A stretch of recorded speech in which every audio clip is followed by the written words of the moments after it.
এত কিছু ঘটে যাওয়ার পরে আমরা কিভাবে করে নরম হতে পারি? আমাদের তো আমরা মানুষ বাংলাদেশের জনগণকে রিপ্রেজেন্ট করি। বাংলাদেশের জনগণ যদি নরম হয়ে যায় তাহলে আমরাও নরম হয়ে যাব। তারা যদি বলে যে না এখানে আমরা ভোটের রাজনীতি করি, এখন তাদেরকে যদি বলি যে আমরা একটা ডিসিশন নিয়েছি, আমরা এদের প্রতি নরম থাকবো, ওদের প্রতি গরম থাকবো, এখন আমাদেরকে ভোট দাও, এটা তো রিফ্লেকশনটা তো চলে আসে, ঠিক না? তো এই জিনিসটা চিন্তা ভাবনা করে আমরা বলতে পারি যে যতদিন বাইরে আছি ক্ষমতার, আমরা এখন মাঠে কি হচ্ছে ওটা দেখতে চেষ্টা করছি।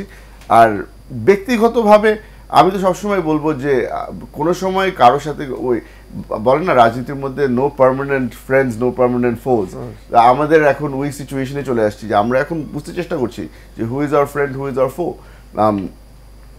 আশা করছি যে তাদের থেকে আমরা একটা ভালো রেসপন্স পাবো, বিকজ আমরা অনেক চেষ্টা করেছি, 16 বছর ধরে আমরা চেষ্টা করেছি রিলেশনশিপটাকে মেন্ট করার জন্য, সাকসেসফুল হইনি। এখন হঠাৎ করে তাদের যখন সবচেয়ে কাছের মিত্র যখন চলে গেছে, এখন আমরা হয়ে গেলাম তাদের ওয়ান অ্যান্ড অনলি ফ্রেন্ড, এভাবে করে তো আর হয় না।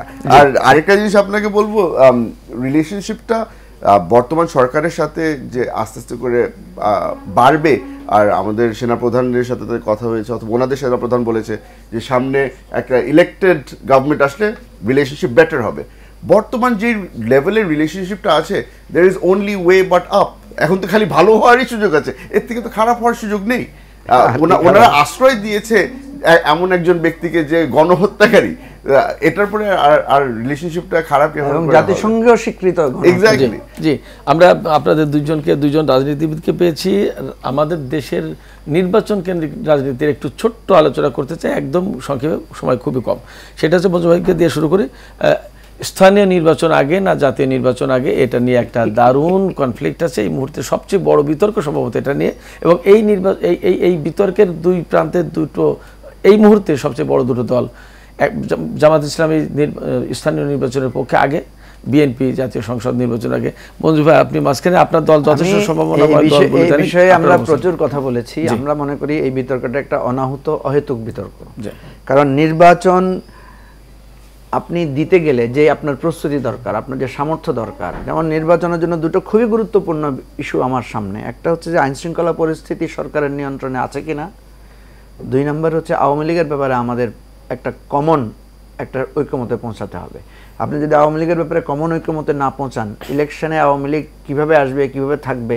কারণ আওয়ামী লীগে কালকে একটা প্রার্থী হলেই সেখানে যখন সবাই মিলে একটা গন্ডগোল তৈরি হবে, সেখানে যদি পুলিশ বা সেনাবাহিনী যদি কার্যকর ভূমিকা না করবে, ইলেকশন কীভাবে হবে?